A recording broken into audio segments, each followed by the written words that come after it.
Hello, and welcome to a very special Delete Everything podcast. My name is Riley Dexter Bowen, and with me is my podcasting partner, Patrick Wall. Hi. Delete Everything is a podcast about parts of history that are often misconstrued, overlooked, or omitted completely from the standard American educational lexicon. For instance, we've covered topics such as pseudoscience movements, the British monarchy, and recently, the evolution of covert FBI operations under J. Edgar Hoover. Before we begin, I want to address a certain expectation that our usual audience may have. Normally, we are exceedingly vulgar. This is a comedy podcast as well as a history podcast, and we tend to skew traditionally masculine in our humor, lots of sexual innuendo, raucous laughter, pop culture references, and my signature catchphrase, peenie vagini. However, as I previously stated, this is a special episode, and it calls for some decorum. For this episode, it should be stated, and I think it's very important to note, we are specifically not partnering with the prestigious University of Minnesota. Now, we've been instructed to be clear on that point. We are not recording this episode under the umbrella of the University of Minnesota. We are not partnering with the University of Minnesota. We have never attended the University of Minnesota, and the University of Minnesota has not ratified nor approved this podcast. We are not connected in any way to the University of Minnesota. In fact, the University of Minnesota is the only university on Earth from which a representative has informed us that we are under no circumstances to claim any form of professional engagement with. That being said, hello, University of Minnesota!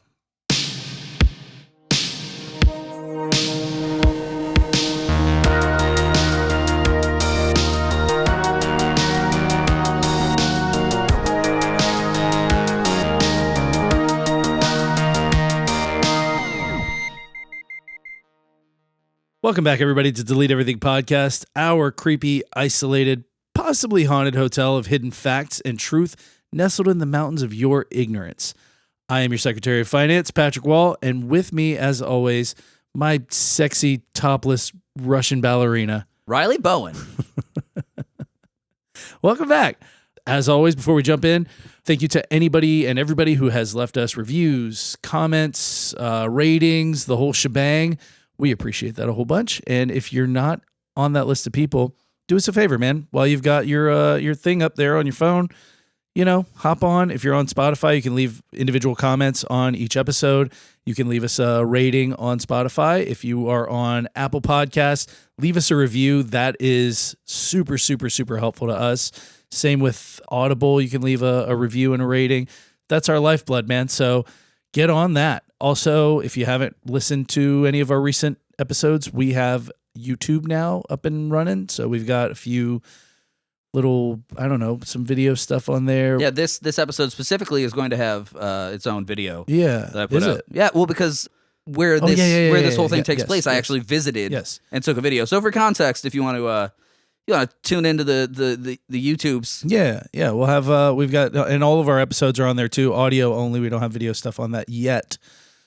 Additionally, Instagram. If you want to see photos of any of our episodes, this one included, hop on our Instagram, Delete Everything Podcast, and you can see all the photos that kind of go with all the dumb crap we're going to talk about today. What else? Patreon. I want to make dick jokes so bad right now. Make them. I can't. Who cares? Because right now we're doing a long-form, intensive analysis at a collegiate level. Yeah, I feel like I say we come in hot. We can't talk with about the dicks. Butts, boobs, boners, anything of the like. Because you didn't say vagina. We can talk about those. Hell yeah. So peenie vagini. Also coming in hot. Also, you guys should do yourself a favor and join us on Patreon. Honestly, patreon.com/delete everything podcast. We've got 20 something additional episodes on there, bonus episodes. They're shorter form. They're usually about 45 minutes to an hour. Some of the shorter ones are like 30 minutes. I think we started off doing about 30 minutes and then they've kind of just evolved into about an hour, 45 minutes to an hour long. So truly unhinged. So unhinged. It's truly unhinged nonsense going on there. I'm actually kind of ashamed of the one that we just recorded. We just recorded one that's... whatever. Sign up. It's mandatory. Okay, so I'm gonna start with this. This is a weird fucking episode. Yeah? Okay? Because this is normally we talk about our week before we jump right in, but I don't want to do it. You don't want to? No. Okay. You had a bad I definitely week. don't want to. I had a long work week. You know what my week has been pretty consistently? Yeah. Studying this topic. Oh, okay. Because, welcome to my life every week. Listen, you know how fucking hard it was for me to study this topic? It's an incredibly boring topic. It's God. Okay, If we could spice it up with some dicks. I want to say if I was going to add like an adjective, you know, like if I was going to add like maybe a verb, like action word, sure. I would say that this is the most piss boring topic I've ever studied in my entire life. Piss boring. Yeah, that's pretty boring. But I've dedicated so much time to it and literally traveled like hours and hours out of my way and investigated this that I believe that I unveiled, cracked open the geode of really fucking cool shit that's lying in the center of this. So I hope so.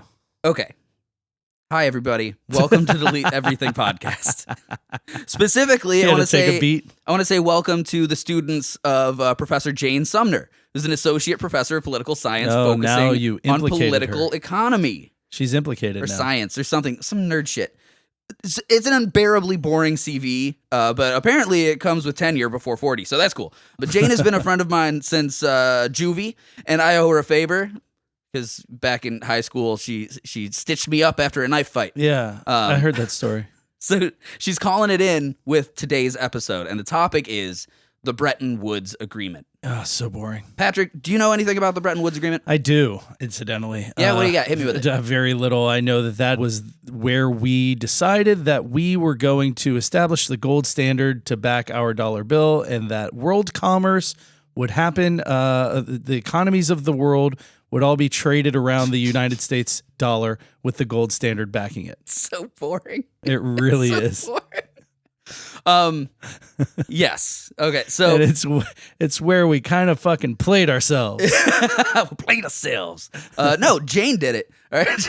No. I'm not saying doing this episode. I'm saying in terms of us deciding that the entire world economy would revolve around our currency. This is pretty interesting. If you get past all the Dirk Nord? I think you meant to say Dick Nerd. Yeah, you get past all the Dick Nerd virgin bullshit. All you fucking Dick Nerds listening. Fucking glasses are fucking up so hard right now. That's fine. You were saying something about Dick Nerds? So the Bretton Woods Agreement formed the Bretton Woods system, which is an international monetary system. Do you want to just not and just slam our faces into a wall for the next 2 hours instead of this?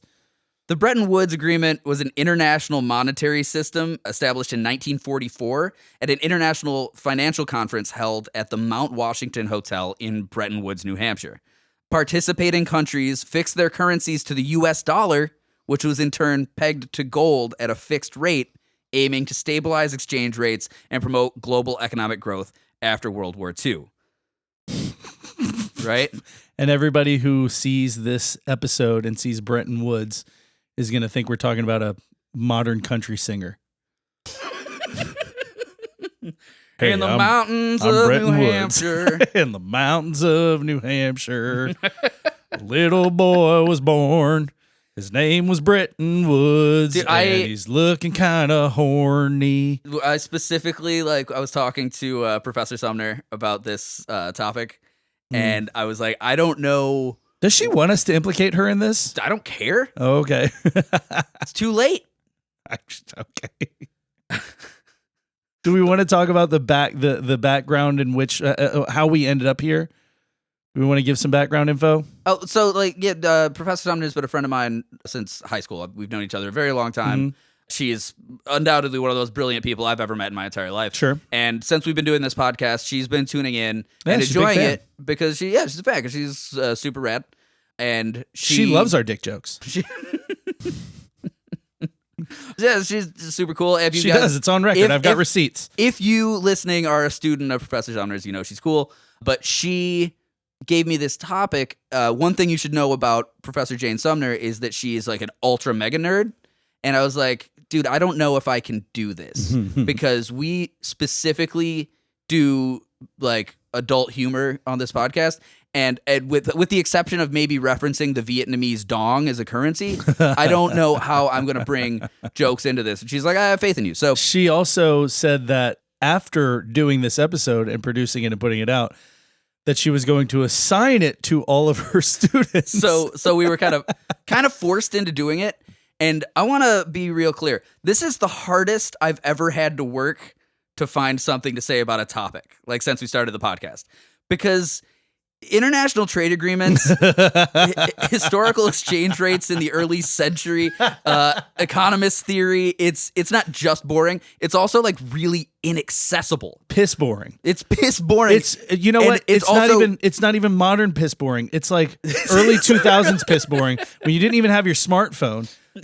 You just have to read a shampoo bottle. I literally listened to multiple books on audio as I drove around listening.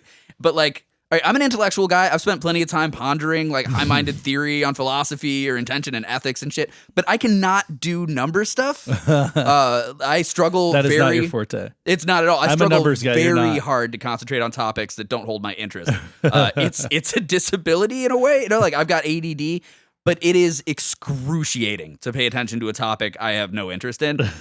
And when Professor Sumner told me she wanted an episode about the Bretton Woods Agreement, I didn't know what it was. Okay. Like, I know a lot of stuff. Right. You know, but when I read the description, I was immediately bored. Like, I tuned out in the description. So that was hard for me pretty quickly. As I did more research, it became even more boring. And everything I looked at was talking about trade agreements and financial institutions and economic headwind and all this shit, just piss boring. So there was no place to make a dick joke. We'll find him. Don't worry. We'll find them. But like, even in the space where you can fit a dick, it's not enough to carry like a 2-hour podcast. In the space where you can fit a dick. I listened to roughly 30 hours of audiobooks about Bretton Woods, and I had to rewind like a bunch of times. I think the tricky part for me on this episode, in addition to we're kind of roles reversed. You know, typically I'm the one with the computer in front of me and the pages and pages of stupid notes. Yeah, and I'm Dick Six Dicks. And you're Dick Sticks Dicks, which works well. It's been great so far. I'm your correspondent in the field, Dick Sticks Dicks. But I think in addition to that, what's going to be tricky for me today is that we try not to really tie a lot of stuff that we talk about into modern day problems and sort of topical events. Yeah, we want to just stay on the topic. Right. And this one's a really hard one because if you pay attention to modern economics at all, we're sort of starting to see the fallout of why this was a bad idea to start with. Right. So I'm going to try to tie that in without getting political, which is going to be real fucking There are hard. some really, really interesting parallels with current economical issues. 100%, yes. Like hugely so. And actually, this is the thing that's fucking fascinating because I've never put this much work into a podcast in my life. And listen, if you're not a nerd loser, go ahead and just record this or Google the topic and then go party. I get it. But if you actually are like kind of into something pretty cool, I think this is... Well, if you've listened this far, it's already clocked you as a download. Yeah, we're good. So You we've can already tune right got the you fuck in the out, nerd. numbers, so you can fucking go like do a keg stand or something. Yeah. Dude. Does University of Minnesota, do they do stuff like that? I feel like... I mean, yeah, if they're not all fucking nerd virgins. It's college, baby. I've never heard University of Minnesota on the list I don't know. of, like, I didn't go to college. top party colleges. There's always like FSU and University of Arizona and like those are the party spots. I'm a northern guy. I'm from Michigan, and northern schools party pretty hard. Yeah, if you say so. But I don't know. I didn't go to college because when people tell me to listen to something that I don't find interesting, my mind wanders. And that's how I failed all my classes in high school, because my parents refused to accept that I might need medication in order to focus on topics I didn't care about. Unlike my dear friend Jane Lawrence Sumner, tenured professor of political science, whose mother has commented often that I am a genius. You just had to stick that one in there, huh? Yeah, well, keep in mind, her mother was very disappointed in her collegiate career, but still thinks I'm a genius. Boy, oh boy, when was the last time she caught up with you? I mean, I just the other day, I told her that she was always the hot mom. And she went, You stop. just told her this? Like a couple weeks ago. Oh, okay. Well, Professor Sumner's mom doesn't know me. Otherwise, she would probably, I don't know, She's cool. She would infer that I was something cool. Anyway, so I got nothing from these books. Like, it's like they'd start talking about the people involved in the meeting and like quickly dive into, you know, the economic diaspora, pre-World War II, talking about the, you know, Belgium's involvement, and then I'd just fucking drift off. And Yeah, I'm doing that right now. in my head. So I'm like a lot of hours into research. I would say with now 3 books in, plus all the reading I've done, note taking, actually driving out to fucking Bretton Woods, New Hampshire, which was a interesting gimme because I was on a business trip anyway. I'm about 60 plus hours of research. Like, I got the new Assassin's Creed. I'm not 60 hours into that yet, but I'm 60 hours into the Bretton Woods Agreement. Essentially, I had nothing that was even remotely going to prepare me to be on the podcast. I'm about to eat 60 milligrams of gummies and see what I'm like by the end of this fucking episode. By the time that so I was driving through New England, and I was like, I'm in the area. I'm only a few hours out, so I've got to go. Actually, driving out to the site of the agreement really did unlock something for me. You said it was creepy.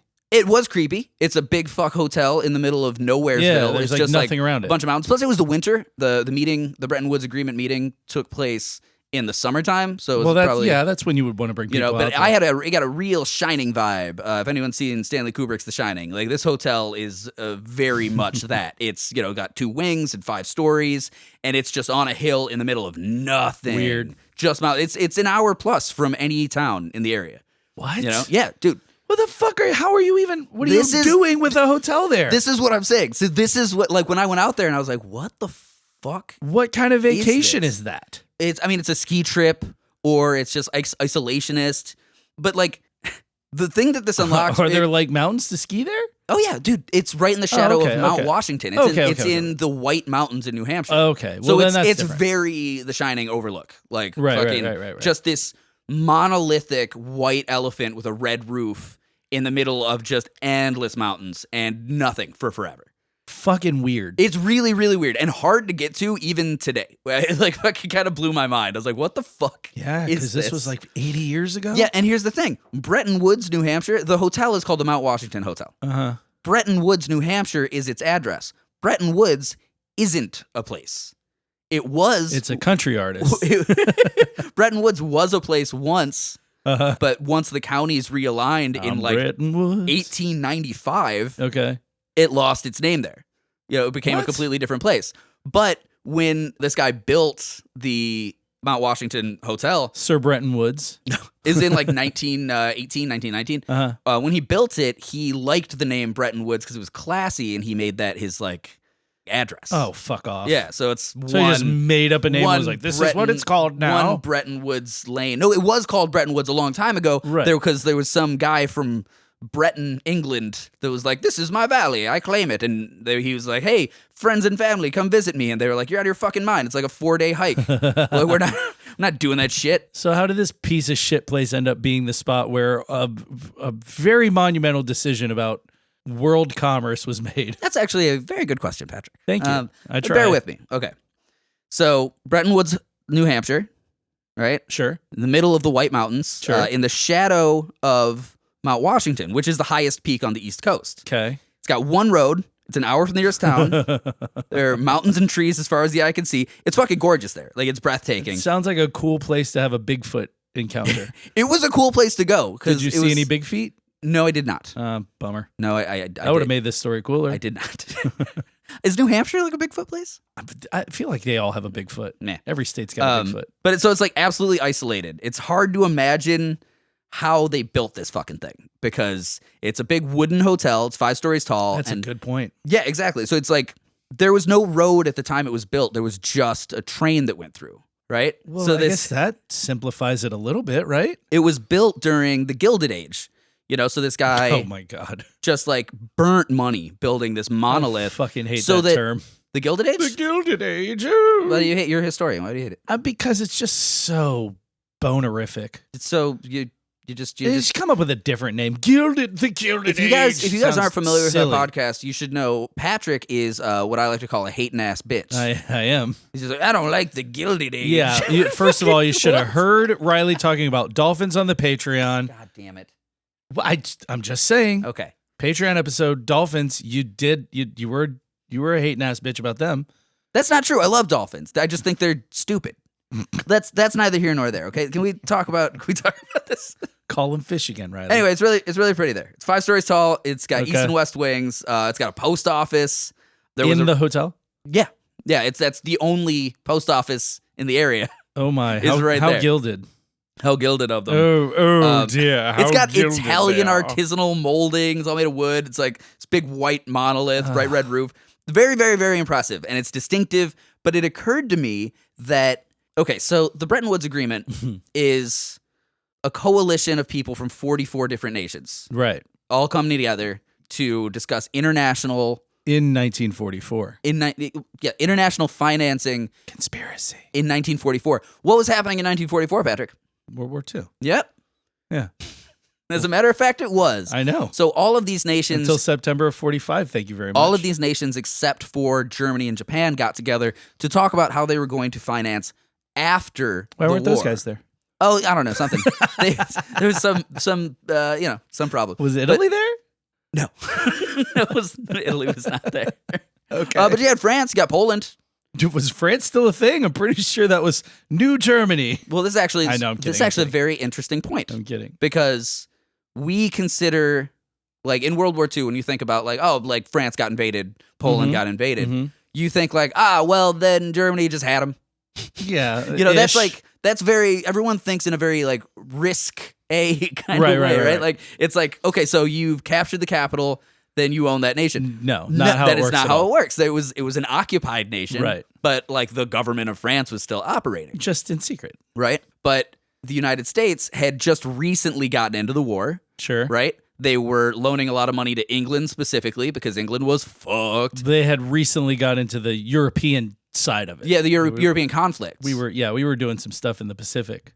Yes, that's true. So, so we had only recently gotten into the war A few in a years. real like balls deep kind of like financial way. Right. And calling this financial like meeting of all these nations to decide what to do after the war mid-war is a pretty big dick move. Sounds like a lot on your plate, but okay. It's a lot, but it also is just like, we got this. Why don't you guys come on over?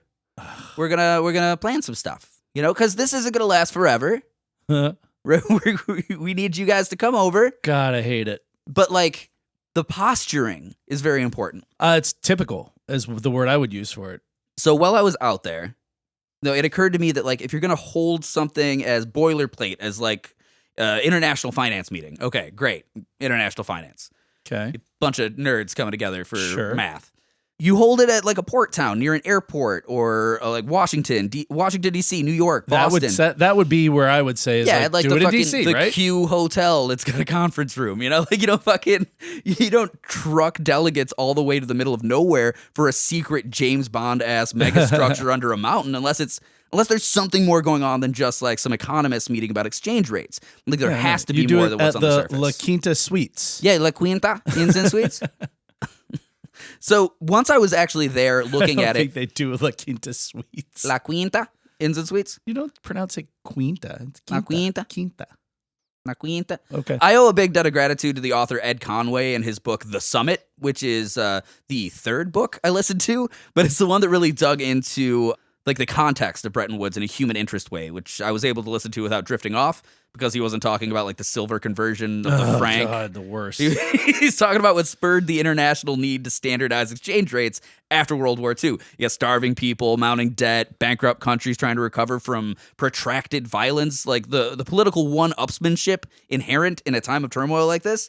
I highly recommend the book because the way Ed Conway writes is gripping, and he only dwells on the dick piss boring details of finance as long as he has to. Does he make dick jokes like us? No, No. he's an Englishman. They make dick jokes. I don't know. The guy who narrated said a lot of things like concentrating on the issues. A lot of heavy S's. Fuck you, England. The constituents. Ugh, gross. So I know Do we have any people from England download an episode today? No. I don't think we had any UK today. Fuck you, England.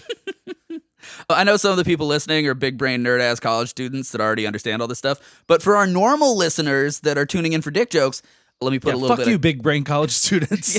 go to a party, dork. Let me Don't lose your virginity, idiot. let me put a little bit of context. Yeah, go have a foible. You get out there, don't you have to get a pledge? Don't you get a pledge? Go get a DUI. You're still in college. You'll be fine. Drink pledge. Fuck. Let me put some context into this financial bullshit. Okay. For most of human history, currency exchange has existed in the form of a barter system. The system has been variable depending on where you look in history. Like, I trade you 10 eggs for a bag of wheat or like a bolt of cloth or iron nails and shit like that. As ancient economies grew from villages to towns to cities, consistent trade became vital to maintaining consistent growth, and the barter system becomes more complicated. Like, Didn't have to, but yeah, I guess we insisted. it kind of did though, because well, like, think about it like this, okay? You got your area set up. We'll talk about ancient Europe, okay? Yeah, I know. Yeah, just so mad that we're doing actual information. I am, because fucking crops grow out of the goddamn ground, and there's animals and fish, and we don't need it. Well, yeah, but here's the thing. With international trade, that's the whole point, because crops grow real good some places. Yeah, I know. Fish grow real good some places, and never the twain shall meet. You gotta trade across borders there. But there's the thing: Fish grow good in some places.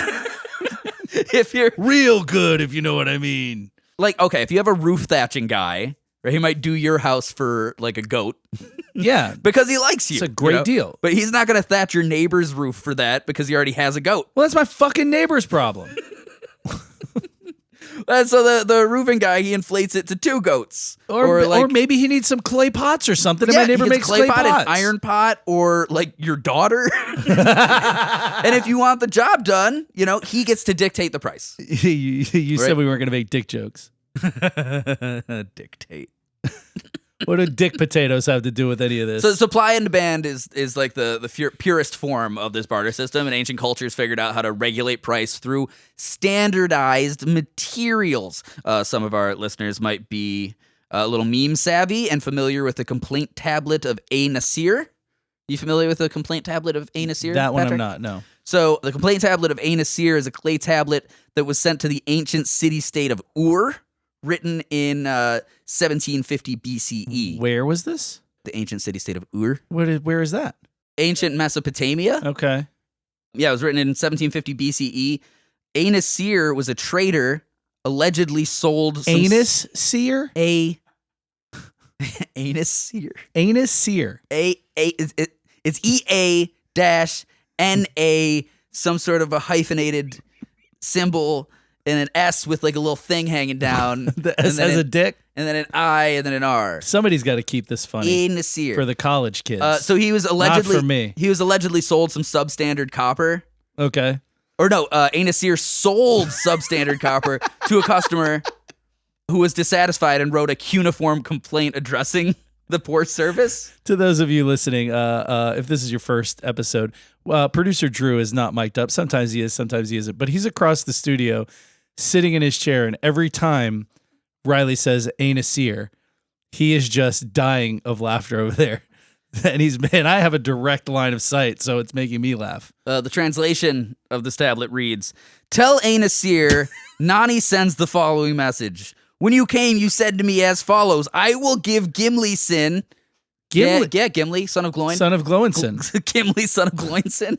"I will give Gimli sin when he comes, fine quality copper ingots. You left then, but you did not do what you promised me. You put ingots which were not good before my messenger, and you said, if you want to take them, take them. If you do not want to take them, go away." Why does this guy sound like a fucking, like he's my fucking Jersey Guido? He then says the remarkably modern phrase. You said, if I want to take them, take them. You put bad ingots in my face. You'll like this. Then on the tablet, he says the remarkably modern phrase, "What do you take me for?" Hey, whoa, what is this? All right, now, bad ingots? I only bring this up for context. We all know that currency is like tied to value, and that value is regulated by the market. All right, you get? Uh-huh. Let me get a little economical here for a second. No. I had to listen to a lot of bullshit.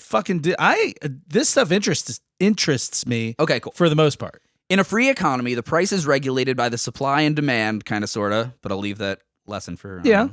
Maybe like a tenured professor can teach some fucking... No, that's Econ 101. You got it. Even in less free economies like monarchies or empire republics like Rome, the standards of pay would shift according to availability. It's one of the reasons that Rome would famously use salt as a governmental currency. Like, it's dry, it doesn't go bad, you can measure it out according to availability. Like, fucking, you got a bunch of salt, you can pay people with it. Sure. Right? It's a mutable good. Right. It's actually an interesting note in Roman history that soldiers demanding pay for European campaigns would set contracts before they left, so the empire couldn't say that their pay for campaigning in like landlocked Germanic states where salt was harder to come by was different. Okay. Yeah, so like if they were fucking campaigning in Germany, right? Yeah. Then the emperor would be like, well, I don't have to pay you in as much salt because there's no salt there. It's harder to come by, so it's more valuable there. You can sell you spend your salt spend your salt in Germany, why don't you? The salt exchange rate over there is phenomenal. So yeah, so this sort of like mutable value for payment. You just go to a salt exchange. Yeah. Oh, I don't know, fucking 2 ingots for the pound of salt is bullshit, man. In Germany, I was getting 5 good ingots. Yeah, you know, it's like you know, with like maybe some other cultures, you could say like be like, hey, I got these beads, and they'd be like, I've never seen a bead. I'll give you whatever. You take this whole fucking place. Jesus Christ. Oh, okay. That was a fair exchange. It's not like they had beads coming out of them. Disenfranchisement of Native Americans. All sorts of beads. Hey, it's a good deal. There are no beads over here. So, but anyway, this is the reason that gold's always played such a massive part of history. This is actually something I learned doing this research. What? This is Riley has gone on, by the way, in this podcast, several tirades. Gold's stupid shiny about rock. Gold. I've never gotten it. I'm like, why are we invading places for shiny rocks? Did you learn it here? Did you learn why? I did. I learned this is if you've been listening to the podcast, this is an arc. Yeah, I did. Okay, so I don't think anymore that it's because the ancient Egyptians used it for electricity. Now I think I think it's for something better. It is a great electrical conductor. Yeah, exactly. I never really believe that. It's just a conspiracy theory. But like, so gold is extremely malleable. It doesn't tarnish easily. It's essentially useless in the production of tools or weapons and armor. It doesn't blend well with other metals. That's a really important one. So it's really hard to dilute. Right. It's extremely distinct. It's not necessarily rare, but it's not easy to come by either. So like the drop in value is going to be... It's not at all rare. Yeah, exactly. Yeah. So like, but it's also not super easy to come by. No, you gotta work for your gold. Yeah, exactly. So it's like, it's regular. It's like normal level, like, hey, it's a rock. But most importantly, it's pretty and it looks like it should be worth something. Like that's a huge factor. That really is where the value of it comes. Yeah, in point of fact, gold was never really particularly useful for anything other than decoration. Right. Until the advent of electricity. Right. But that's neither here nor there, and it's all conspiracy bullshit. But even before the Tartarians, from the center of the earth, out they spat. Well, tune into some other episodes for my theories on how electricity is ghosts. So even before the Romans were coining little pictures of the emperor on pieces of like lead, which was a very bad decision, gold is a commodity. What could go wrong? Yeah, everything's made of lead. But gold had... Get your face in real close while you're etching that lead and take deep breaths. Ooh, so this lead smells good. Keep your hands steady. You go... Make cups out of it, plates. Put this lead fork in your mouth. But yeah, so gold just like historically has represented avarice, greed, vanity, and value in general in like almost a mythical way. Ooh, gold, the allure. Yeah. So anyway, fast forward. Money. Money's evolved a lot over the years. Sure. Yeah, we've got like Bitcoin now, whatever that is. Which I don't. I feel don't like ask that's me about bullshit. cryptocurrency. It's illusory bullshit based on nothing, even more than money already is based on nothing. Yeah. But that's don't get me started. My dad is like a very financially savvy guy, and he's a stock guy, and he refuses to put any money into cryptocurrency. And because it doesn't exist. Yeah, and that's what he's like, at least with a stock, he's like, I've got something that I can put in my hand. Like I've got a stock certificate, I've got something I can hold that's got value. Yeah, just get Bitcoin and, and get a sheet of paper printed that says you've got Bitcoin. He's that's like, what the fuck? What is a Bitcoin? Like what do I do with it? And I'm like, I don't know, Dad. Like, it's the same shit as money. It's only valuable because we all agree that it's valuable, that it's worth this thing. That hasn't always been the case. It hasn't where there was a gold standard. Well, yes. And then they said, how about we do a silver standard? And then they said, just get rid of it. So like trade. And then we shipped all the fucking manufacturing over. No, go ahead. Wow. Well, you're really showing your 40-something there. Yeah, I know. But like, so trade spreads, it's driven by your classics, greed, avarice, bloodlust, cruelty, genocide, all that other kind of shit that we talk about in all other episodes. That we talk about in every episode. So we branch into a few other forms. If you're a new University of Minnesota listener and you really, really love atrocities, go back through our catalog and listen to some things. It's so much fun. You think we've said dicks a lot? Oh, this God. one so far? Oh, boy. We're not even starting yet. Don't even get me Don't even started, on dicks. We talk about. You guys are adults in college, right? Yeah. Loose quotations around adults. It's fine. You'll get it one day. So there are a few other forms of money than just the barter trade currency of like eggs and daughters to think about. You got a few new ones. You got like representative How many currency. eggs for your daughter? I don't know. Fuck. Do I get a chicken with that, or is it just eggs? How long do the eggs last? 12. 12. I'll say 12 eggs. Damn it. 12 eggs. All right. I only got 11. Fine, take her. Take her. So you got representative currency. Miserable bitch anyway. You got representative currency, commodity currency, and fiat currency. Commodity currency is kind of like the cool one. Mm. It's like if you were a fur trader, you could wear a lot of fur to show off that you were like rich. You're like, look at all my shit.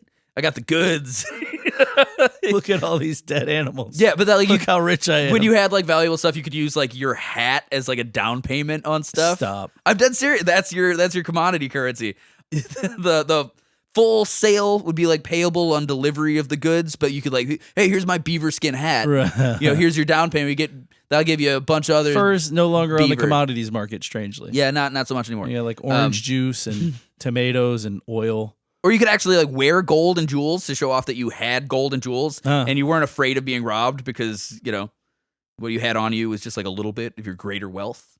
Okay. But that was a good way of guaranteeing credit. It was just like visual, like, right. Ooh, that person's Look at me. wealthy. Yeah. Which seems like see, why can't we game the system like that now? Well, because people will just be like, oh yeah, cool. Give me this. Yeah. And goodbye. I can't walk into a bank with like a Versace suit and a Rolex and pull up in my Maserati that I don't have and be like, give me lots of money on credit. That's what Channing Tatum tried to do in Magic Mike. Is that real? Yeah, at the beginning of that movie, he rolls up looking good. He wants to like start a business for making like finely crafted artisanal furniture. He wants to get out of the dick game. He wants to get out of the stripping. Sick of slinging dick. He's like stripping and roofing, but on the side he's making artisanal furniture. Okay. So he rolls into the bank and he's like looking good in his suit and he's got like a bunch of like stacked money. He's got I got like $20,000 of just cash. Boom, look at me. Give me a loan to start a business. And they went, no. Get the fuck out of here. What is this? If Channing was born, 100 years earlier, it'd be fine. He'd be able to just bring his hat in. So there's there's a lot of visual and tactile guarantors of wealth that can be noted through history. Like things as simple as like branding your cattle, or things as complicated as adorning your soldiers with gems and precious metals. Oh, God. So then there's fiat currency. Fiat currency is bullshit. It's fairy dust. It's currency backed specifically on the word of the economic body producing it. It's Bitcoin. It's Bitcoin or American dollars. Or currently, yes. Because we are no longer backed by the gold standard as of 1971. Yep. But some good examples of fiat currency are... Was that Nixon? Yeah, it was Nixon. But a good example of fiat currency is the money that you've got in your pocket. Okay. In your pocket, in your bank, in your prestigious state university's gluttonous accounts, under the mattress of your greedy money-grubbing professor, everywhere in every economy in the entire world. It's all fake money. None of it exists, and we're living in a made-up fantasy land. Right. Yeah, that's based on mutual trust and understanding. Illusions. My illusions, Michael. Illusions, Michael. A trick is something a whore does for money. Okay, that was the warm-up. Boy, I feel so warm. Now we know what money is. now we've got the history of money. On a sideline, one time I helped tenured professor of political science Jane Sumner boost a car from an affluent suburb so she could get into an underground drag racing club. But we didn't get in, so she just torched the car behind a Jets Pizza. Moving on. The Bretton Woods Agreement. Behind a what? Jets Pizza. It's a Michigan-based like square deep dish pizza. Gross. Yeah, Jets. Real good. Yeah, They're competitors with Primos. Nope. You don't like deep dish square pizzas? Detroit-style pizza is real good. Very buttery. That's not what I want my pizza to be. Such a hating-ass bitch. I just, listen. That's my cultural food. First of all, I think that we've discussed this before. I'm not a pizza guy. Oh, yeah. Fucking why even have this conversation? I only eat pizza if it's like there. I've never been like, ooh, let's get pizza for dinner or let's order a pizza. First of all, I think all the pizza ordering, like the Domino's and the Papa John's and the Pizza Hut and all that pizza's garbage to begin with. I do like a nice like brick oven pizza, but I can't doesn't like pizza, Patrick? I can't think of a time. I'm not saying I don't like pizza. I don't ever crave pizza.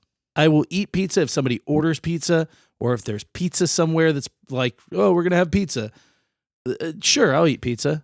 I'm not like, ugh, gross pizza. There aren't that many places in Florida to get like a nice Detroit-style deep dish pizza, but there aren't a lot of places in Florida to get a nice any kind of pizza. Yeah, Florida's a fucking nightmare. Stay in Minnesota. So okay, yeah, the pizza fucking haven that it is. World War II. Heard of it? What? So which world? The one we're on? Yes, Earth. Really? Earth had two of them. Yes, there was another one after the first one. Earth War.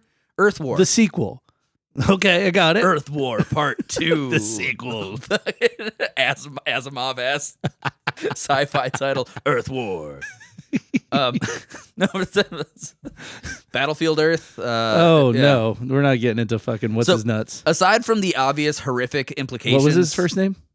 Fucking Lafayette Ron. Lafayette. I almost said Lauderdale. L. Ron Hubbard, if you guys don't know, we discussed in another episode. His real name's Lafayette. Lafayette Ronald Hubbard. Funny. Come on down to Lafayette Ron's. Best Detroit-style pizza in Minnesota. The whole state. Fuck, that's good. Here at Lafayette Ron's. So, anyway, World War II. Chuck E. Cheese has animatronic rats. We got animatronic monkeys. We're going to play you a song while you eat your pizza. Okay, good. Why did it become a Chuck E. Cheese? It was fine where it was. Because it's Lafayette Ron's. I had to make it as silly as Scientology is. By the way, if you like that bit, go back and watch or listen to, which one was that? Weird Religions? Yeah, Weird Religions, part 1.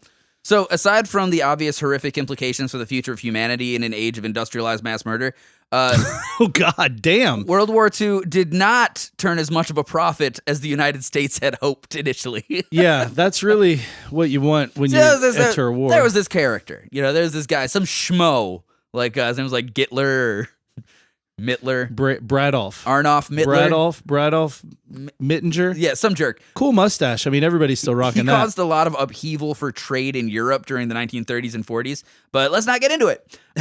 We don't have time. But as the world worked to get him the fuck out of there. If you're going to say my catchphrase, say it right. We don't have time to get into that. We don't have time to get into that. Okay, good. There's a mess to clean up. The banking system in particular. Well, yeah, you got rid of all the bankers. So just a side note on that. Tight. So we didn't have a lot of bankers somehow after World War II. Let's say there was a mess in the banking system. So in return for our aid on the European front, a bunch of European countries promised us like a lot of payback. Like, hey, you front us some stuff right now. We'll get it back to you as soon as we can. As soon as this jerk's out of power, and that's where war profiteering started. Yeah, it's. Yeah, well, it was because World War II is when the United States really built up. Because even after World War I, we didn't have a big military-industrial complex. Mm-hmm. World War II, when we started pumping out fucking naval vessels and airplanes and all this fucking shit, that's where war profiteering started. Yeah, and especially when we're lending to European countries, in the midst of like the most horrific and protracted mass slaughter of humans in that hemisphere in the history of man. Not just in money, but also like, hey, here's a half dozen fucking Mustang jet fighters. Yeah, and, clothes, food, stuff like that. They were a little flat on their backs. especially since our first ally that we started working with was England. Right. Right. England obviously really dug in, long protracted war, but they still They just got the piss bombed out of them. Yeah, they're getting bombed fucking hard as hell. Can we take care of our shit before we start paying you back? Well, that was kind of the thing. So in 1944, right, America was interested in collecting on a program that had gone on between Roosevelt, who's a British guy, the prime minister, fucking Winston Churchill. Winston Churchill. Yeah. So there wore was a hat, chomped a cigar, short guy, cane. There was this program. Yeah, it was like, They all did that a lot. There was this deal between the United States and England called the Lend-Lease program. It also extended into like France and Poland and other countries that we'd assist with. But it was like Roosevelt said that it was like if your neighbor's house was on fire, you don't go, all right, I'll give you my hose for $10. Right. You just let him use the fucking hose. Right. And if he returns the hose, cool, good to go. Sure. If he fucks up the hose, he's got to pay for it. Okay. Right? And that's the Lend-Lease thing. Okay. Well, England and the surrounding nations, they kind of figure like, okay, so they'll probably chill on the payback until this war is over, right? Yeah. In 1944, America's interested in collecting. Wow. Right? Yeah, exactly. We're still mid fucking war, but we're also fighting a war on two fronts. When in 44, do you know specifically, or do you just have the year? Well, Bretton Woods is going to be in July, so a full year plus before the war's over. Oh yeah, easily a year, year plus. Yeah. So we're interested in collecting on the Lend-Lease program they'd implemented in the war. They wanted a timeline. Like the United States wanted a timeline on when they were going to start to see a return, which is the most banker-ass thing you'll ever hear in your life. Like, okay, let's put you on a payment program. Exactly. We'll put you on a payment program. How many people do you have alive in your country?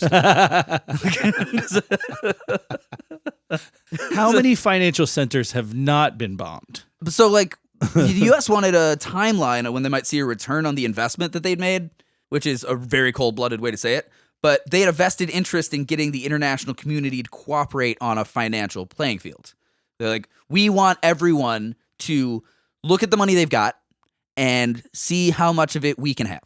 I get it, maybe just from a sense of the amount of soldiers that we had dying, the amount of money that we had in, again, building naval vessels, building aircrafts. Yeah, we're fighting a war on two fronts. By 44, we're fighting in Europe and in the Pacific.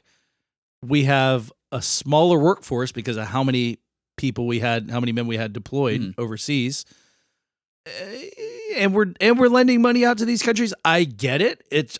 I'm not saying that the right thing to do is be like, okay, what can you pay? I called you last week. You said you'd get me something this week. Let's get you on a plan. The American perspective on collecting debt during World War II is a little skewed because obviously, like, we got attacked in Pearl Harbor, right? But like the continental United States, most of us have never even been to Hawaii. They're like, oh fuck, they attacked one of the islands over there. Okay, there was an event in San Diego. Most people don't know about. We should do it. Actually, who knows about it? Steven Spielberg. He made the movie 1941 starring John Belushi and Treat Williams. It's about that. Yep, about that exact instance. Yeah, Japanese. Yeah, but most of the continental United States is just like they're still living their slightly changed lives, sort of like, oh, I gotta ration my steak, like fucking America's doing okay. I don't think we were hurting for cattle, but like, yeah, if you go to like England, they're like, oh well, yes, my mother was bombed last night. And, I guess the neighborhood's out this week, but Downing Street's in a tizzy. So the Americans are looking at Europe and they're like, okay, I get it. They're still fighting, but I mean, like, they gotta pay us, maybe right. Just to put a small current day skew on it. It's kind of like having like somebody in a war-torn country come sit in your office and you're like, hey, how about some gratitude here? Oh God. So enough of this. That's boring stuff. This is just fucking killing me. All this financial bullshit. In 1944. That's what you wear? You ain't got a suit? Fucking hell. How about some gratitude over here? Jesus Christ. So in 1944, the Bretton Woods Conference was called. It was a meeting of delegates from 44 countries. It was in 1944. Got me so angry right now, and it's so hard for me not to keep going on that tangent, but go ahead. Delegates from 44 countries came to establish rules for the international economy after World War II, starting to shape the economy as the war was going on, hopefully nearing its end, at least in the last year. And by the time it ended, they'd have everything set so that we could just easily start moving money back and forth. Okay. Right? We needed to pin everyone's currency on something that could easily be transferable. Sure. Right? Gold. Right. It's like you guys probably aren't going to Canada much these days, but back when you did, you remember? Remember when you could just go to Canada? You just do a monetary exchange and get like like being able to do that across the board with goods and services is very important. You still do that exchange rate wise. They're just a little more irritated to see you. Oh, I don't think a bunch of University of Minnesota students have anything to do with current. You don't know. These guys could be dicks. Government policy. Who, the Canadians? No, the University of Minnesota students. Oh, maybe. I'm sure there's some dicks in there. Hey, if you're a University of Minnesota student and you know 5 dicks in your class, send us a message, deleteeverythingpodcast@gmail.com, and give us their names. We'll call them out live on the air. And Tim Johnson, fuck you. You borrowed Alyssa's pen. You never gave it back. You come to fucking class unprepared every day. What the fuck? Okay, let's set the fucking scene here. I'm done with all this nerd bullshit. I want to talk about what I want to talk about, which is the actual summit, the Bretton Woods Conference. Sure. Been waiting all week for this. I've been fucking doing research for like 3 months. That is actually true. Okay, so setting the scene. Okay. All right, the Mount Washington Hotel is constructed in the 1920s during the height of the Gilded Age. It's a retreat for wealthy New Englanders. After World War I, the Great Depression, and World War II, mind you, this is the period of time where shit has been pretty fucked up for a long time. Sure. The Mount Washington Hotel is a ruin of its former glory. In fact, it's guaranteed that without the United Nations Monetary and Financial Conference, or the UNMFC, it would surely have degraded beyond repair and collapsed into obscurity. Really? But when the when the UNMFC was scouting for a location, it popped out for several reasons. One of which being that the conference organizers were Jewish, as was the current owner, and they didn't run the risk of being denied access, which was wildly common in the era of segregation. Fun side note. Really? Yeah, desegregation after the civil rights movement applied to a wide range of religions and races. I never knew Jewish was in there. Dude, fucking Billy Crystal used to get denied for the New York Athletics Club. Really? Yeah, Muhammad Ali could go in, though. He was the champ. Anyway, the conference was organized by a fuckload of people. It took like 2 years of planning. It was a whole thing in general. But there were 3 key people that were very, very important to its planning and implementation. One, United States Secretary of the Treasury Henry Morgenthau.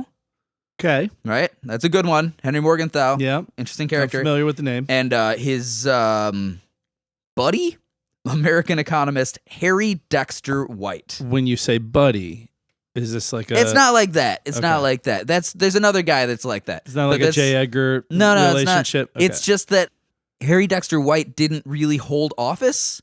He wasn't an assistant, but he also wasn't an elected official. He was just like bringing his homie along.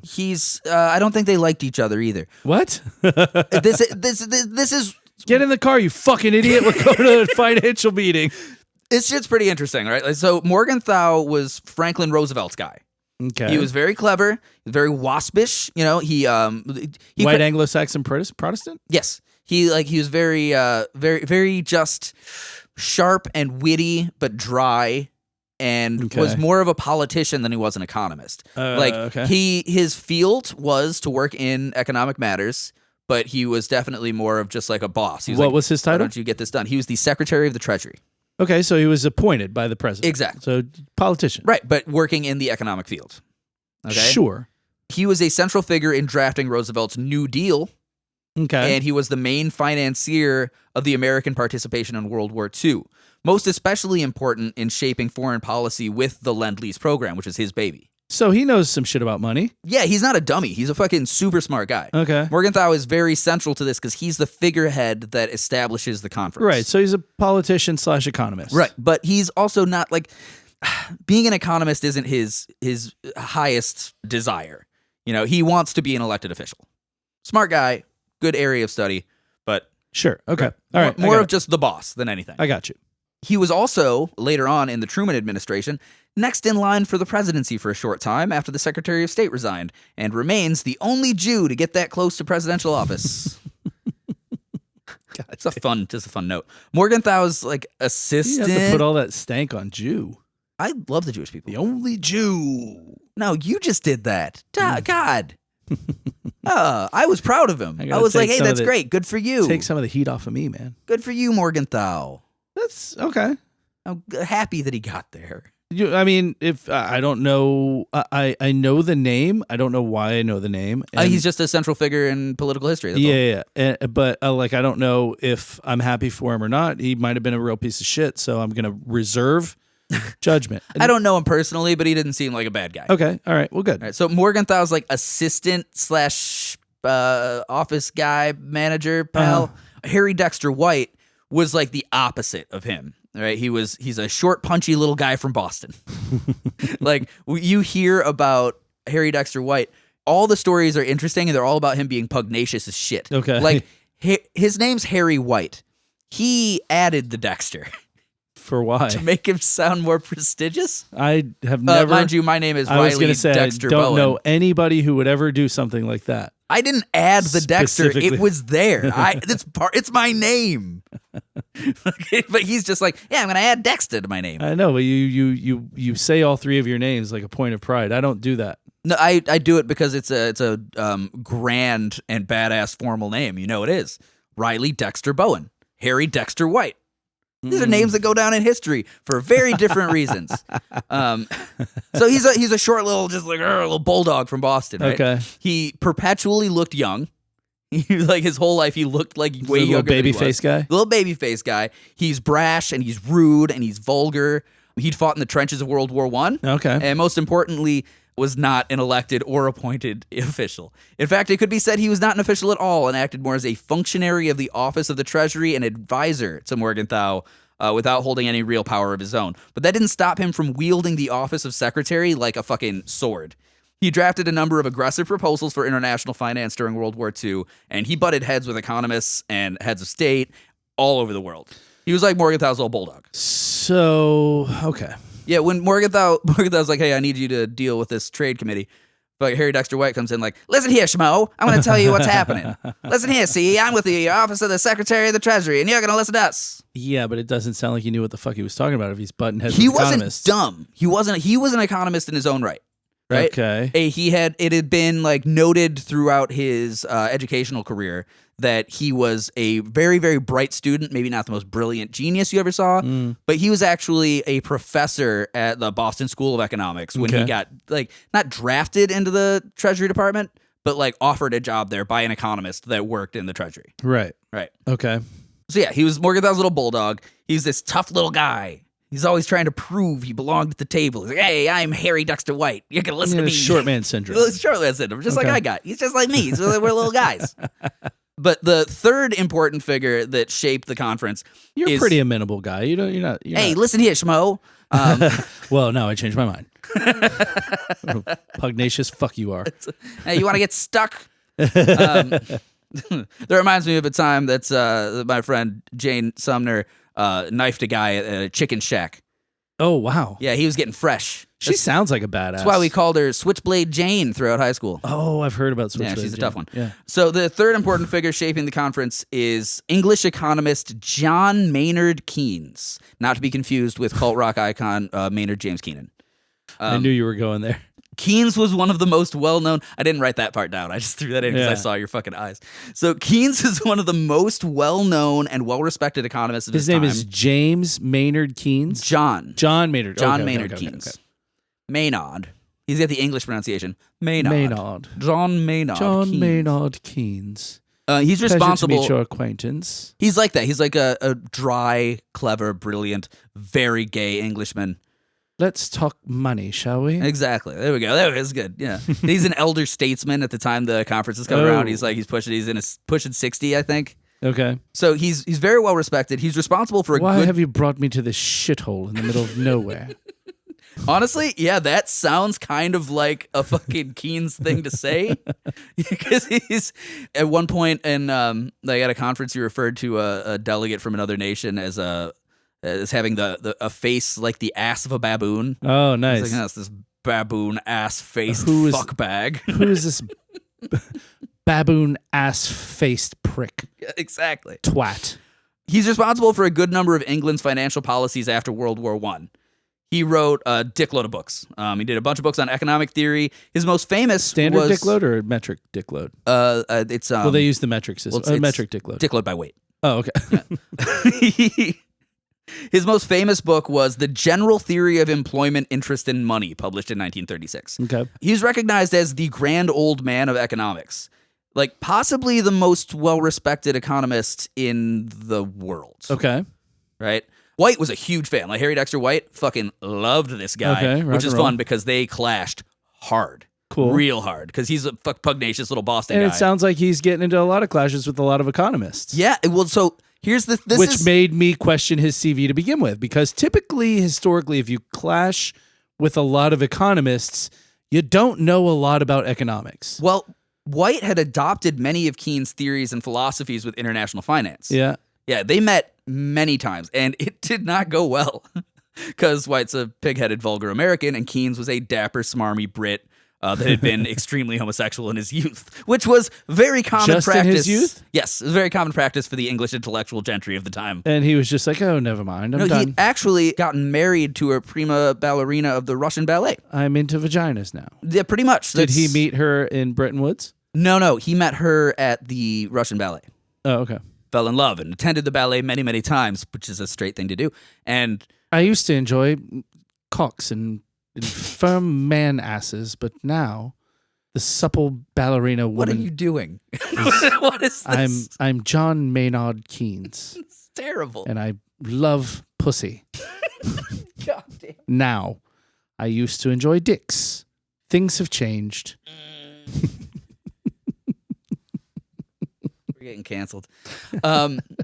So anyway, yeah, he met his wife, who was a ballerina, and they stayed together for like 40 years. They were very in love. Good for them. Before that, he had many an escapade. But again, that was very common for intellectual Englishmen at the time. It would be like buggery, time to get married and have kids. Okay. You know, that's like all across the board. So these three guys are the top of the totem pole in world economics at this time. The United States and England have been engaged in a system of lend-lease, which is a policy that we already talked Sure. about. But then England said they didn't have any money to pay for military shit. They're like, hey, we ain't got this no-bo. Sounds like bad timing, guys. Yeah, so they had, As the air raid horns are going off. so the basic gist We're out of money. is that the U.S. just kind of kept giving them shit. Like, okay, here's ammunition, here's money for this. Here's money for that. Sure. Expecting recompense after the war. So when the International Monetary Conference of Bretton Woods is called, the expectation is that a deal's going to be worked out for repayment. Like, it's like, hey, we're planning stuff for after the war. Right. Right? The hitch in that is it's still the war. They're in the middle of the goddamn war. Mm-hmm. So For another year plus. For another year plus. So, yeah, World War II was officially going on for more than a year. It ends in September of 1945. 95 or 45, yeah. I said You that know? already. Yeah. I'm smart. Okay, you're big smarty smart pants. Big You know smart numbers. I don't do numbers. I don't do numbers so good. But hey, what does that tell you about international finance, though? The fact that they're calling all this together while the war is still raging. They're like, hey, England, I know you're being attacked right fucking now. Can you send some guys? Send some guys. We got to talk. We got to talk about money. We got to talk at our lavish hotel. Yeah. That's kind of falling apart because Yeah. Hey, France, do you have anybody alive yet? Still alive? You can send me a guy. Poland. You got people? Anybody? Not that many. Jeez. Okay. Send one. Send one guy in like a big suit. He's probably hungry. No, Hungary's next door. Oh. Hey-o. So anyway, the whole point was that since America is now lending all this money out, they wanted to standardize international finance so that they could, one, keep track of what they were loaning. Okay. Because every time they fucking loan something to England or to France, they're like, oh, we got to fucking convert this to pound sterling. Right, and then they got to right. convert it back for the repayment, and then that's going to get rounded off. So to keep better track of what they were paying, right? Two, just to be able to make sure they were getting paid accurately. Okay.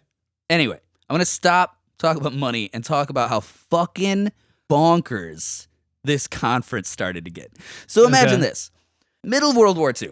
You get representatives from 44 different countries. We're not talking just 44 people. We're talking head representatives, secondary representatives, their secretaries, their families, their wives, girlfriends, boyfriends. Sure. You've got other people just along for the ride. You've got a press Right. junket. You've got the people that have just been hired to work the hotel. You've got chefs. You've got musicians. Got a bunch of fucking people. You got a fuckload of people. Well Musicians. over musicians. Because We're gonna have a show. We're going to have many shows. Oh, boy. Musicians, magicians. There are dancers. Magicians. There's a dance instructor. There are golf courses. There's a pool. It's a fucking luxury experience they're all showed up for. Well, I thought we were having like an emergency meeting here. They are having an emergency meeting as well. This is why I hate everything. But like trouble starts to show real early. Okay. Because it's discovered by John Maynard Keynes that the promises that Harry Dexter White's been making to all these different nations are at odds with each other. Oh, okay? well, yeah. So when you're thinking about like using the gold standard or the silver standard, the countries that have lots of silver or gold want it to be one way or the other. Sure. England had a fuckload of silver. Right. That's why they refer to their money as pounds sterling. Sure. Right? Russia, shitload of gold. Right? So when Harry Dexter White's courting the Russians to come join his little club, he touts that he's going to set international finance on a gold standard, which is the opposite of what he said to England. Right? So fucking Keynes hears about this. He's fucking furious right off the bat. Right. So like it turns out that this guy had a different deal with like every country, essentially. But he's like, whatever, I don't care. Let's just get him here. Let's get him here. Right. This is already nightmarish. Because he was a slippery little fuck. He enjoyed, he's a slippery little fuck. He enjoyed playing different sides. And you like little espionage games. You like a little fun, turn them against each other. He's a little stinker.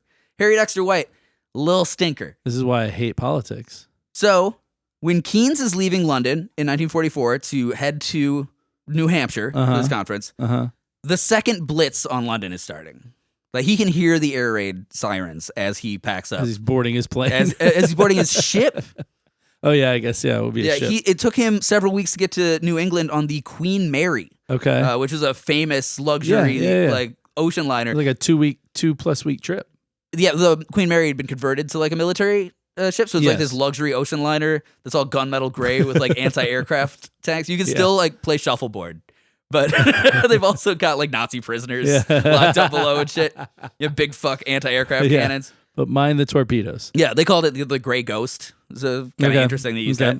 So White and Keynes and Morgenthau had been communicating back and forth for months, but all of the details for the whole conference are intentionally vague all across the board so as to be adaptable for different nations, at least to get them to come to the fucking summit. Okay. Right? White's crafting rules and regulations for international trade just like wheeling and dealing. Just like whatever off the gets top him to of the his table. head. Like, yeah, let's get him here. Fucking, hey, you come on over here. We'll give you a 10% share of the international fund. Come on over here. We'll do this. We'll do that. He's not even consulting Morgenthau. Morgenthau's just kind of cool. Hey, yeah, bring him on over. Cool. So whatever you need to do to get him here. Great Secretary of the Treasury. Right. That's what you do. So all of these people converge on this isolated ass hotel. They're all decked to the nines with their finest clothes from all over the world. You got Russians coming in furs. You got fucking the French in the finest fashions being all snooty. I see this in my head as like a scene in a Wes Anderson That's movie. exactly what I was thinking too. It's very it's very bum, bum, yeah, dum, dum, yeah. Bum. As they come in, it's like, the Russian representatives, right. Lithuania, Brazil. And their names on the bottom, and they're walking up and like all their different fancy shit. Yeah, it's exactly. Very cliche from whatever country they came from. Like the nations that showed up, and think in your head, think of this all as like the cliches, because they're doing this specifically. They are wearing the representative, iconic clothing of their shit as they all get off the train, because there's no road. This is so Wes Anderson. Dude, 100% a Wes Anderson movie. Most of these delegates in different groups were together coming from Europe, right? Like, so on the Queen Mary, Keynes is holding court with a bunch of representatives from different European nations. Sure. Right? Good. And those traveling from Asia. You've got Chinese representatives. You've got Australia. All these guys, they've known each other now for this whole time until they get there. Right. And eventually this insane, what they called like a Tower of Babel on wheels, just pulls up to this hotel. A hotel that has been very, very sleepy and just recently remodded, and all these people got hired to come out there. They are not ready for this level of service, and over 1,000 people show Holy up. shit. Exactly.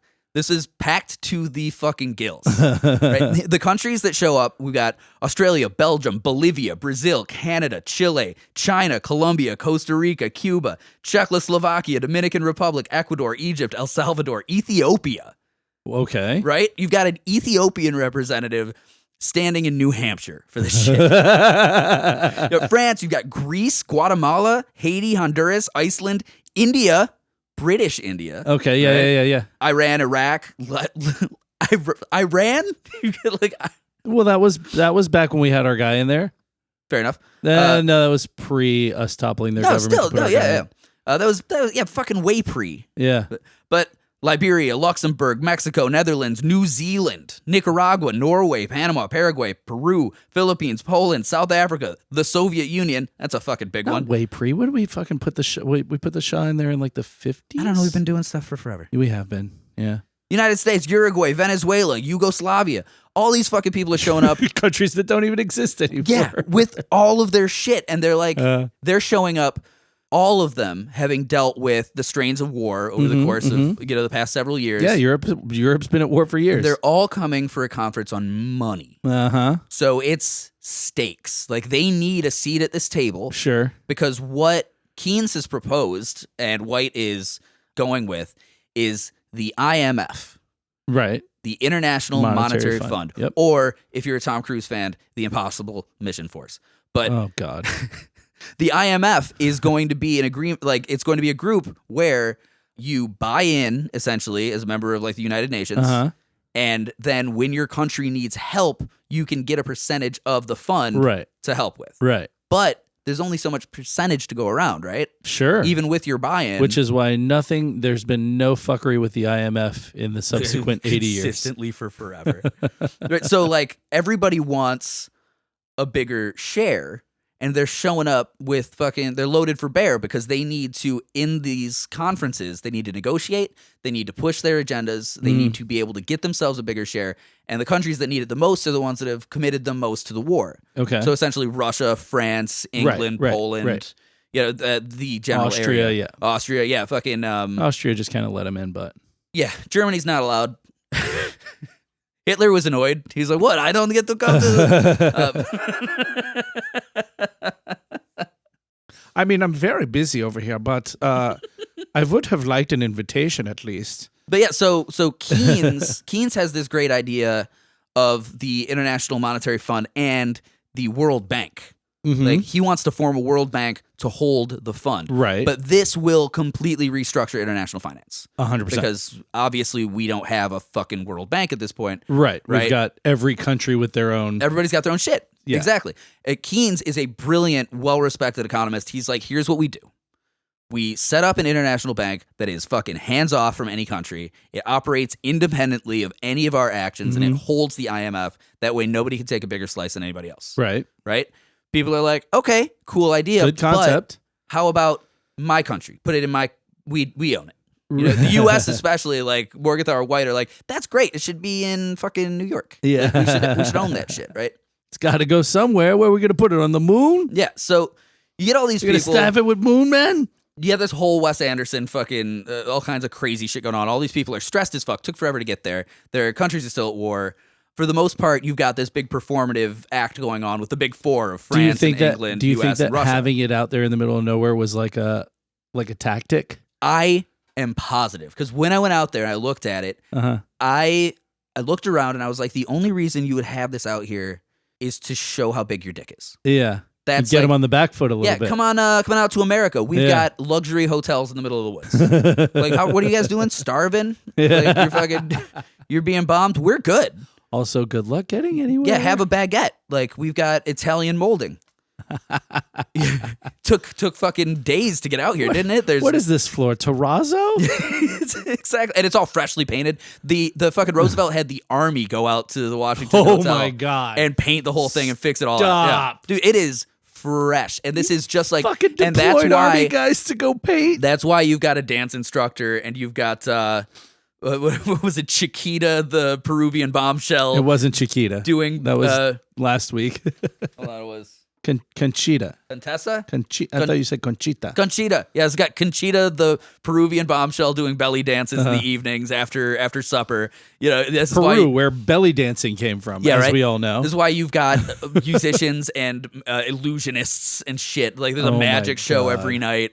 The dance instructor, the hiking instructor, the fucking golf balls, all this shit. You've got all this because it's like, look at how powerful we are. don't you want us to be in control? And it worked. Jesus. It worked like fucking gangbusters, because with the exception of John Maynard Keynes, who's like, well, We're I'm like 5 years out of the Great Depression at this point. yeah, exactly. Fuck you me. know what we have? All this space, baby. Look at how big this country Yeah, is. fair. Look at how big this mountain is. Look at how big our dick is. Well, I mean, Russia would have been like, yeah, it's nothing. And We have that's- more than that. dude. That's exactly what Russia is. Because the whole You think thing. you have space? One of the best. We have more space. One of the best details of Plus this. polar bears. One of the best details of this entire grouping of people is the Russian delegation. Probably about 22, 23 people. Right? A lot of babes. Okay. Like part of some of the actual delegates were like Russian ballerinas. You told me part Right. of this, which is why I asked if Keynes' wife, if he met her. no, in he Bretton did. Woods. It just so happens that he also was married to a Russian ballerina Okay. from a different time. Okay.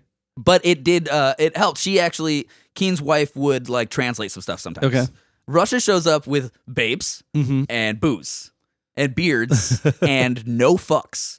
And They- caviar. We have Yeah. caviar. We have. They are at war, We bring bears and their and delegates. also beers. Their delegates could not fucking care less about any of this. Uh. They're there to drink and hang out.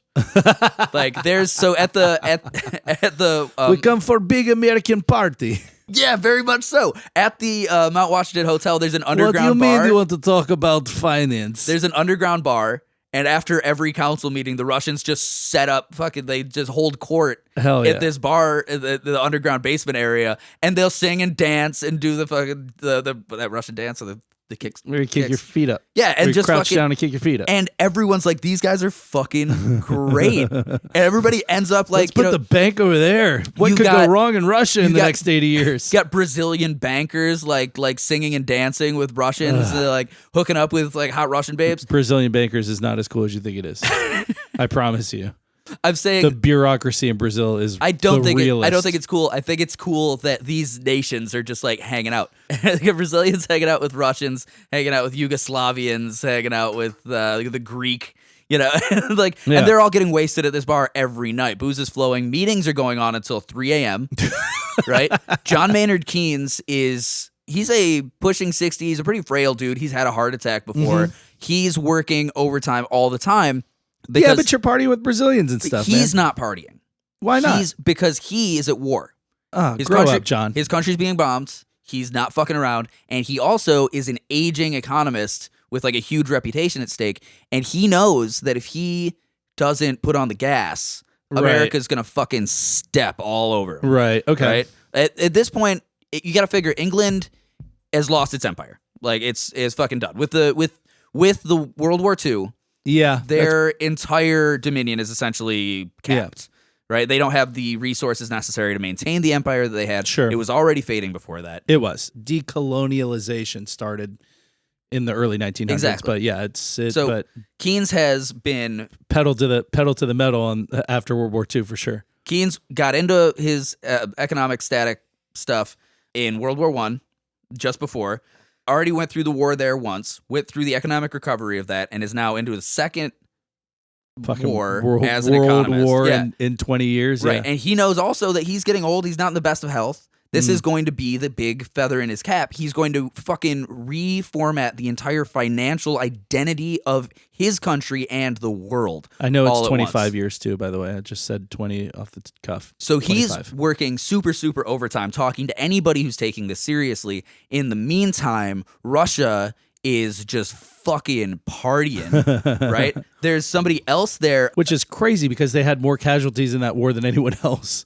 I mean, minus the badass night witches, which if you have not listened to that episode, go back to that because they didn't have many casualties and they had the jankiest equipment out of all the fucking Russian units, it feels like. Yeah. Well, I mean, like this, like the Night Witches episode that we did is really, I think, evocative of the entire Russian mentality, which is just like, we're going to fucking kill you. Yeah, all. We will fuck kill you. it. Fuck you. We kill. How dare you come into this country? Right. We will fuck you up. So when you get the with a bunch of teenage girls in fucking crop dusting planes. dude, and like, so you get the Russian delegation, right, which is like half women. They brought a bunch of hot babes with them. Good for them.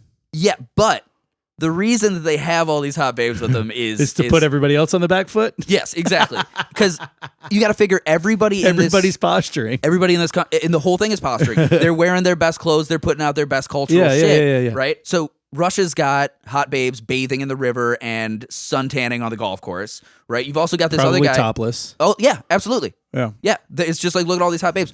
There is anecdotal evidence of like delegates from other countries. One particular one from Canada who wanted to meet with one of the Russian delegates to talk about a particular point of interest in the agreement. I'll bet. And that delegate sent the lady Russian to be like, oh, you wanted to talk over something? Right? And the guy, I'm doing air quotes here, turned down her coming into the room. But that's the only anecdotal evidence of that happening. And I doubt very much that that's the only time it happened. I have come to talk to you about You want to talk about politics? economics.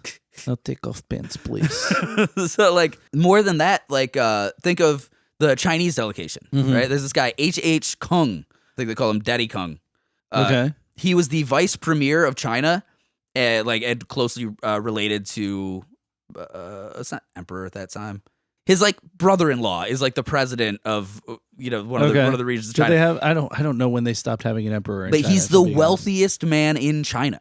Okay. He's the richest guy in the country, and he goes for this delegation. Okay. He's also a descendant of Confucius, which is fun. Wow. And he's dropping like Confucius say shit all over the place. Like he's got this big raucous party. Confucius say. He's also got Send hot Russian babe to my room tonight. he's also got babes with him, right? Because like all of these delegates, they've all Chinese got babes too? They've all got air quotes secretaries with them, right? Like secretaries, girlfriends, boyfriends. And H.H. Kung is throwing these crazy China parties all the time. He's doing shit like he's having his, associates or manservants fucking do like the dragon dance thing. Yeah. That like you've seen in fucking movies. Yeah. Where he's got the big like head the of the Chinese New dragon. Year shit. Yeah, he's doing Chinese New Year shit. He's having dinners where he's giving impoverished like Brits and Europeans like inch thick steaks and shit. He's really like throwing his money around. It's like, yeah, you like China. Wow. Look at us. We're cool. Man, I should have been an economist 80 years ago. I would have had so much fun at this party. Half of this conference is just madcap and everyone's fucking wasted. Right? It is booze. Like and I said, sex I and should have been an parties. economist 80 years ago. And in between all of that, you've got like this frail Brit who's just running around trying to Try to piece keep a leash on together, everybody. trying to piece together a fucking agreement that's going to save the world. Oh and it's my God. fucking killing him. save the world, my ass. Save his country. Right? Whereas like Morgenthau and White are Save like his country and maybe make things easier for the rest of the here's world. the thing. Keynes. Listen, the IMF and the World Bank benefit his country largely at that point. Well, yeah, 100%. Them and France, don't get right? me wrong. Those are the two most decimated But fucking as, areas. as patriotic as Keynes was, his plans were to eliminate representative currency. He wanted very much so to eliminate gold standards, silver standards, things like that. He wanted what we have more now. It's like less of a fiat currency, but more of like credit based. Right. Like you have representation of the credits that you have on paper. Right. Right? That's what he wanted because he didn't want the inequality of nations that could produce more gold or more silver. That makes sense. Right? So he's working real hard. And the other countries that are working hard are like smaller brand South American countries that Ethiopia. are like... Yeah, Ethiopia is El Salvador like, is dude, we like- got diamonds. You want to do a diamond standard? Like fucking...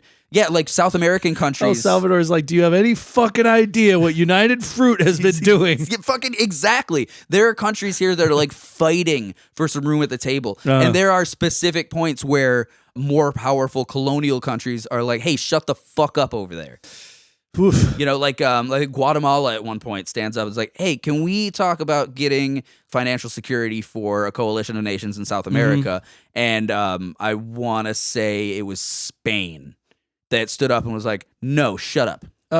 Excuse me, motherfuckers. Exactly. We were fine until you assholes So came there's along. like there's conflict all over the place. Wow. There's racism, there's colonial intrigue, and there's so much more than I can even talk about. Let's talk like 30 Jesus. hours of listening to shit like this, right? That's crazy. At one like France. Here's just France.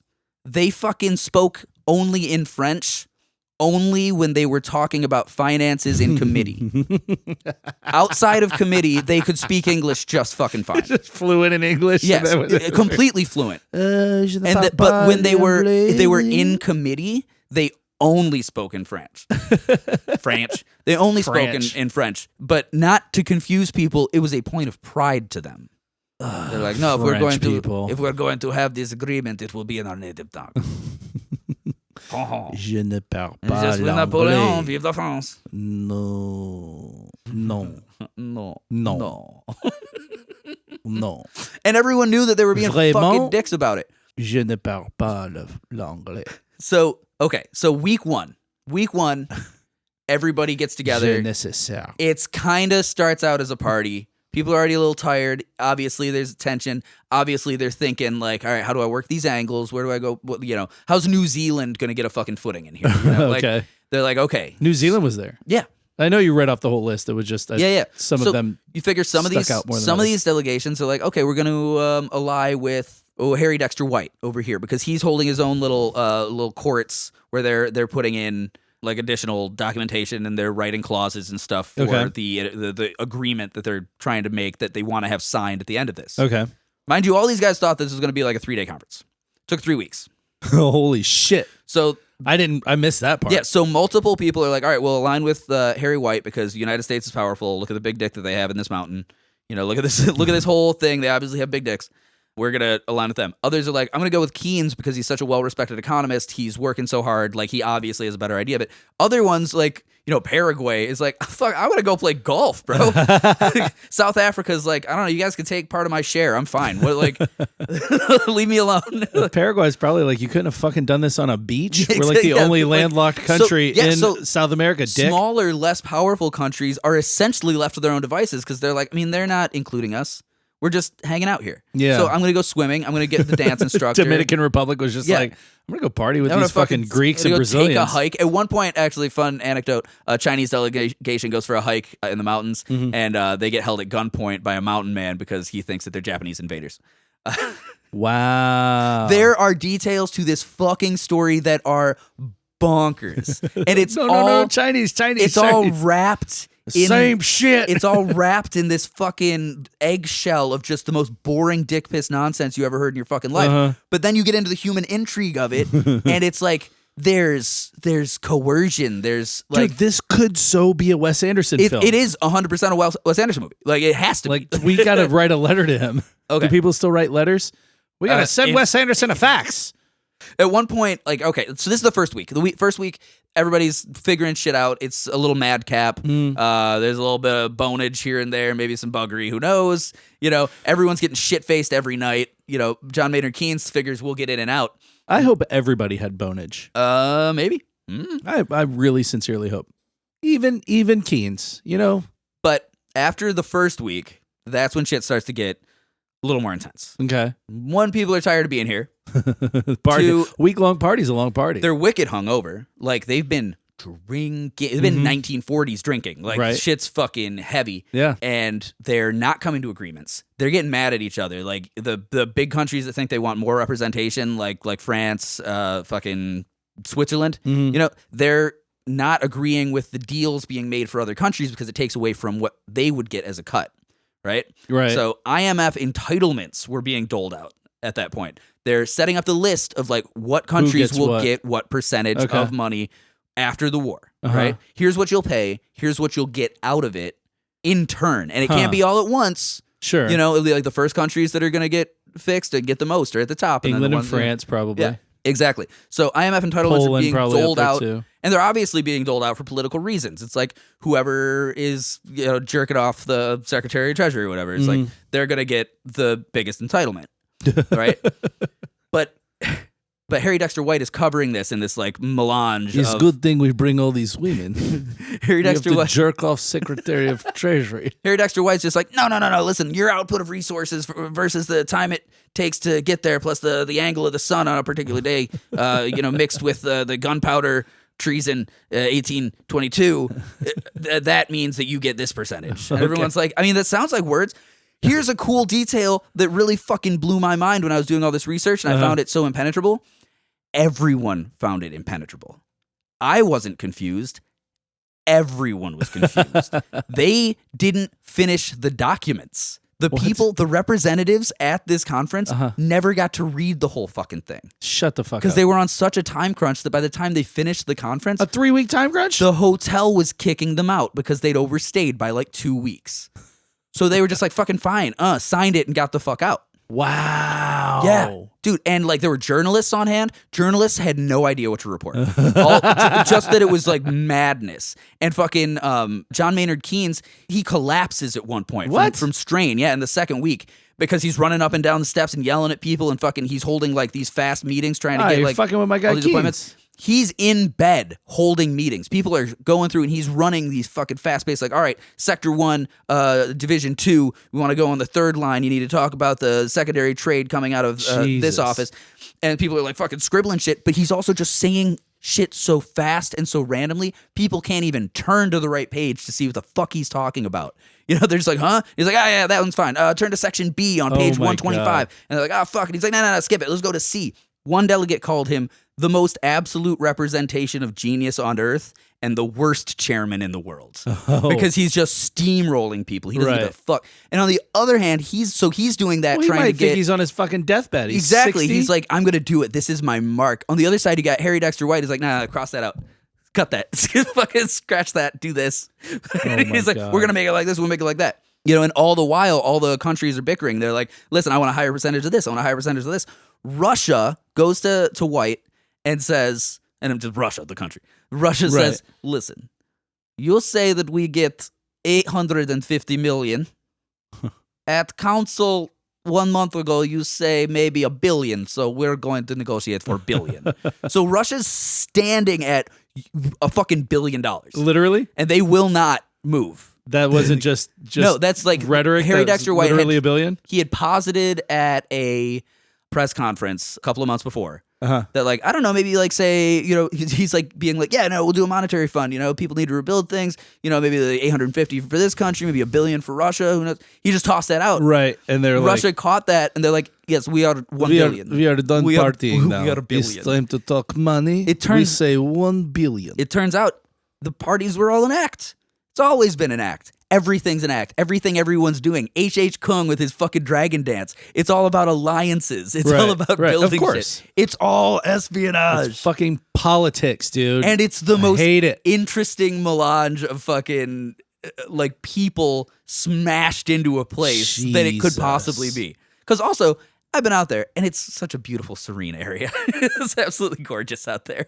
I feel like after we're done writing the script for Night Witches, we have to do our script for Yasuke. And then we need to write like a Wes Anderson style fucking script for this. I think it would be such a good like madcap like period piece. Yeah, 100%. You know? Because it is absolutely wrapped in this dense, impenetrable fog. You need to just add like a murder mystery into it. Yeah, it needs a murder, right? It'd be perfect. That's exactly what I was thinking. Like just make this like an Agatha Christie whodunit. Yes. And boom, there it is. Yeah. That's all like this needs. Agatha Christie and then there were none mixed with Bretton Woods agreement in a Wes Anderson style. Think of this shot. Like the Russians are like cutting it up in the bar, guys doing the dance, haha. They're like, oh yeah, ha ha ha. And then one Russian smiling walks out of the bar, drops the smile, goes talks to another one. Oh, it's comrade. 1 billion. We will stand at $1 billion. And then walks back into the bar. It's like, ah ha ha. More vodka now. H.H. Kung is like, yeah, dragon dance. He turns around and he talks to his delegate. He's like, we need to stand at this much money. It's made to order. And then Keynes is just running himself fucking ragged trying to he is absolutely save his doing fucking the shit. Most honest job he can do. Oh my God. But like he also starts to lose his shit because he's like, watching everyone else party. Collapsed. Everyone else is partying. He's working himself to dick. He starts to dial in on the minutia of these agreements. Like at one point, he threatens to pull England out of the agreement completely because White had changed a particular part of verbiage to that I think was like exchangeable currency. Okay, he changed it to the word dollar without getting consent. Well, that's where we ended up Keynes anyway. Is like, I will fucking end this. That's conference. but then what happened? Because that's where we ended up exactly. anyway. Because thus far, they have not talked about pegging the dollar to the gold standard. Oh, God. What they're doing is trying to flatten an international fund, right? Mm-hmm. So, okay. things happen in the second week. Like the Russians beat the Americans at volleyball at one point. Things are happening. Yeah, they're sending hot babes to seduce delegates. They're all shit faced. They're beating us at volleyball. Keen's wife, the Russian ballerina, is like acting as a de facto translator. Like everyone's going to dance class and This shit. is Like insanity. it's bonkers. This is insanity. And And we're everyone's- trying to establish a fucking world currency? Dude, there's a full jazz band. Full jazz band.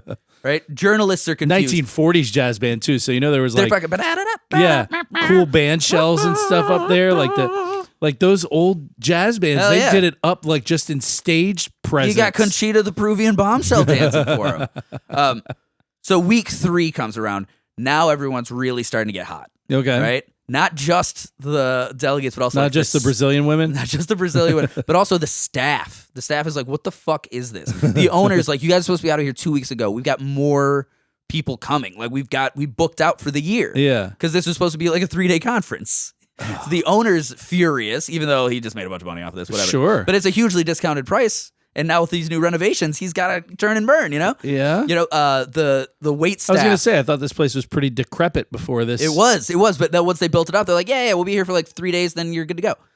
Now it's been 3 weeks, and all of his reservations he's gonna have to cancel. He's my reputation will be ruined. The chef who was the former chef of the King of Siam is Oh my getting God. frustrated because he can't get fresh anything What was in Siam? Where was Siam? here. It was in China, Was it? outside of China. Was it? It was Thailand, Oh, you're right. Yeah, Yeah. Thailand. For some reason, Singapore was in my brain, but yeah, you're right. Thailand. the Orient. No, it was Thailand. No. So like he's getting frustrated because he can't get fresh shipments of shit to keep all this food being fancy. Like at a certain point he's given people like cooked chicken breasts with broccoli. like he's out of shit, Dessert is uncrustables. Yeah, and he's making it's You literally want grape or strawberry. for the closing ceremony of the whole conference, he served like chicken with green beans and a fruit cup. And Oh it's like, my God. And this is like a guy who had just a little bit ago been doing filet mignon. Yeah. Well, it sounds like just a week or two ago. Yeah, exactly. At one point, somebody was found in the hotel that had snuck in as a journalist. Turned out he was a lobbyist for the smelting lobby working for Big Silver. He wanted, Wow. he was talking to people to try and get them to push the silver standard instead of the gold standard. Wow. Right?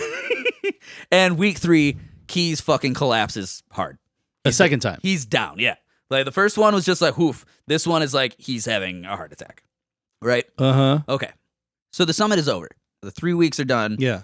They've come to as many conclusions as they're going to come to. Like the fucking subclauses on open-ended. subclauses on subclauses. Right. Russia still hasn't fucking committed to anything. They've just been Really? They're shit still faced this holding out? entire time. They're still holding out. Keynes is in bed. He can't even really make it to the last dinner, but he kind of like hobbles out to the Jesus last thing. Christ. And like the presentation is Harry Dexter White and John Morgenthau and a few other And this guys. is like the final dinner. This is like the closing ceremony. Yeah, this is like the closing ceremonies. They come out, they kind of fucking congratulate America for putting all this shit together at Oh the my same time God. that they sort of reveal, oh yeah, we pinned international finance to the dollar, which is going to be set on the gold standard, by the way. Good job, everybody. What? Because so the way that They fucking revealed it at the end. Like nobody. Well, somebody. I mean, it had some been. people must have Here's the known. thing: it had been in the documents. This is why Keynes was pissed off that they changed the verbiage to dollar. This is why this happened. This is why that happened. That's why Harry Dexter White is fucking cutting clauses, putting his own little touch in here and there. And they're like, hey, if you'd read the shit, you'd know that that's what was happening. Wowzers. And it accommodates Russia for their gold output, right? It accommodates what Keynes wanted because he wanted to eliminate representative currency in order of like a for like a credit because standard. it established the IMF and everything. Exactly. Okay. So it kind of followed all these rules while following nothing. While putting us at the top exactly. of the heap. For so sure. Morgenthau and Harry Dexter White very literally have flowers presented to them. Then the band plays Stop. the Star Spangled Banner. Stop. This international finance summit. Did they fucking get on stage and 69 each other in front of everybody? And everyone just kind of like, yay, America, right? Wow. But then as like that's that finishes and they give a little accolade like, hey, accolades over here for John Maynard Keynes. and nobody really knows what to do. So they clap. He stands up, and they start going like, "For he's a jolly good fellow. Oh my For God. he's a jolly good fellow." And he's just like, okay, you know? Right? And then I almost died doing this. so Australia had just done a military operation in the Pacific, Mm-hmm. which they then like give them like an accolade for. Accolades Like, hey, for, yeah. Australia, you guys just really killed the shit out of some Good Japanese out job. there. So the Australian representatives stand up. Good and job helping us with those Japs. It's exactly Harry Dexter White's little. Jesus. I was like, hey, fellas, you did a good job over there. Fucking the band doesn't know how to play anything Australian, so they play the Australian sort of like unofficial anthem, Waltzing Matilda. I don't know You know what that one? is, no. Waltzing Matilda is a folk song about a hobo that dies. That's pretty much it. Oh, okay. But it goes like, Waltzing Matilda, Waltzing Matilda, won't you No, I come don't know waltzing anything Matilda with me? Tom Waits did a good cover of it. Of course. Fucking goddamn Tom Waits. But here's the thing. While they're like congratulating the Australians, there was some sort of translation error. So the Russian delegation got up and took a bow as well. It's just this farcical Wes Anderson fucking Coen Brothers comedy bullshit. So, okay. Well, Australia's close enough to us. We take bow too. The next day, about 9 a.m., all the staff is knocking on doors like, hey, you got to go. Fuck off. Everybody get the fuck out. You've been here for 2 weeks longer than you're supposed to. So, like, everyone's rushing. Like, they're, like, literally, like, girls that shouldn't be in particular rooms Oh, are, like, yeah, running out with, like, the That's bed when you leave sheets your on and iPhone shit. charger It's behind. the last night. It was a big party. Everyone was getting fucking wasted all That's night. when you forget your iPhone charger in your makeup bag. Exactly. So everybody, you got to call the everybody's hotel getting and kicked hope out. they keep it. So like this like 1,000 people standing waiting for the train with all of their luggage in the middle of the day, just disheveled after this like 3-week just crazy summit. Not nearly as elaborately dressed as they arrived. Exactly. Everyone's like, ugh. Like, it looks like they've all taken a beating for 3 weeks. So okay, the fast forward another year. The Okay. war ends finally. Sure. This has been in the planning for a long time. John Maynard Keynes has gone off to like Canada and done a couple other things and a couple other councils. Still alive. That's good. He's still alive. They've been ratifying stuff here and there, all over the place. At this point, Roosevelt's out. Truman's in, Sure. right? Morgenthau, Roosevelt's the grand out. right? Yeah. He's The whole out. So Morgenthau is now working under Truman. Mm-hmm. Harry Dexter White has sort of moved into a different part of the secretary office, Mm-hmm. right? And he's working under some other people. Truman calls him into the Oval Office. He's like, hey, Harry, I want you to be the American rep for the IMF. He's like, great, this is the call up that I've been wanting. You know, he really Doesn't gets seem like the best guy for the job. but he's the one who put it all together. It was his plan. It was his in planning. the most shady way possible. So Harry's like, great, just waiting for the call up there. Waits a few weeks, nobody's really saying anything. Starts noticing he's being followed. They've got spooks out, like just kind of like on the street corner looking at him, and he's like, what the hell is going on? He goes to the first actionable committee of the IMF, which is at a conference in Savannah. Where it's like 2 years after Bretton Woods, a bunch of the delegates show up, like a bunch of the people. It's more of like an honorary than anything. And he meets John Maynard Keynes again, who is now quite frail and sickly, as is Harry. Like, they've both been under like a lot of stress. They meet each other's friends kind of amicably. Like, neither of them are very happy with the way Bretton Woods went. Right. It's not really the ending they wanted. You know, particularly Harry Dexter White is a little sad that John Maynard Keynes doesn't get his big like accolade. But at the end of this dinner, as it's all winding out, when John Maynard Keynes stands up, everyone in the room sings for He's a Jolly Good Fellow. But this time, absolutely earnestly. It's not like a spur of the moment thing they'd planned it. So he gets this like callback to this moment that he would have kind of thought was like a defeat, but it's this honorarium, which is really cool. That night he collapses again. Oh my God. Has a fucking heart attack, dies about 6 weeks later. Jesus. Right? Harry Dexter White never does get the call up to work for the IMF. He's kind of shuffled between offices. Eventually, he's called before the House Un-American Activities Committee, right? Because the evidence has shown up that Harry Dexter White, this entire time, has been a Russian spy. Fucking J. Edgar Hoover had him on the radar. Stop. Yeah. Stop. So he... Wait, is this legit or is this it is legit. just Hoover fuckery? No, Harry Dexter White has been feeding the Russians the entire time. Stop. Think about it.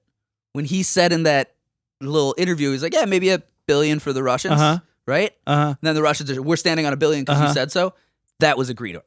Wow. The agreements for their secondary send-up using the gold standard to play with Russia. All of it is because Harry Dexter White has been behind them the whole time. They caught him because another person in Washington named Harry Dexter White received a package of whiskey and cigarettes from Russia from the Russian consulate saying thank you. And he called up Harry Dexter White like, "Hey, what the fuck is this?" He's like, "I think you got the wrong guy." Just some farmer in fucking Oklahoma gets a package named Harry White. They get him, they interview him, they grill him. All he has to say is that I've never been a communist, which turns out to be true. He never was. He was just a sympathizer. Sure. Never been a communist. I love America. I only stand for American principle. He said, my creed is the American creed. Defends himself to the T. After this like intense hours-long interrogation, he gets on the train, goes back to his farm in upstate New York. Heart attack and dies. Okay. And that's the ignominious end of Harry Dexter White and is that other guy? Is that where we're ending this? John Maynard Keynes. That is where I'm gonna have to end it because it's not even over. Like there's the agreement. Okay, they set up the IMF. They set up the World Bank. It exists. But every year, every day, every fucking advancement, turn of the century, there's a new fuckery that happens that's associated with these deals. Yeah. Like, it could be said that placing the World Bank in New York was one of the reasons that the World Trade Center was built and the cause of September 11th. Like, fucking, there's so many ties to this. It's not a lot of dots you got to connect to get there. There are, after researching all of this and looking at it, I have found that there is very specifically a before and after for Bretton Woods. Yeah. Like the world is different after. 100%. International trade is completely different. Well, and like I was saying earlier, like, pegging the world economy to the American dollar was it was an interesting idea. It did not work out great, and then in the 70s Nixon dropped it. Would have been great if we didn't immediately after World War II start shipping manufacturing overseas. Well, there was another plan that came after the Bretton Woods Agreement that was Morgenthau's baby, where he was going to make Germany completely agrarian. Okay. The idea was to completely shut down manufacturing in Germany and just be farms. Just fucking Germany farms. That's it. No, it's probably best that we didn't do that. Yeah. They come up with some pretty clever shit, but... Yeah, but anyway, that's the story of Bretton Woods with quite a few addendums and details. Thank you so much for tuning in. Oh, boy. You never end it right. I don't know how to do it. You do it. I do it. That's what I do. If you guys enjoyed this episode, please let us know. Get on Spotify, leave a comment, leave us a rating. Same with Apple Podcast. Apple Podcast, you can leave us a review. The reviews are really important, guys. Review and rate. Same with Audible. And yeah, if you want to send us a message, you can send us at deleteeverythingpodcast@gmail.com. If there's anything that you, I don't know, think that we should cover, if there's anything that you want to call us assholes for saying, that's the quickest way to get our attention. So also, like I said at the top, YouTube, all of our stuff there, plus some video stuff, and Patreon. If you guys want more of this, if this isn't enough for you, join up. Yeah, patreon.com/. You thought this was vulgar. Wait until we're not trying to not be vulgar. Yeah, right. Yeah. Patreon.com/deleteeverythingpodcast. We've got several bonus episodes up there. You can catch up on boners episodes. We do. You can catch up on those. We've got some video stuff up there. We got a lot of stuff in Patreon. So yeah, come see us there. And until next week, bye. Bye.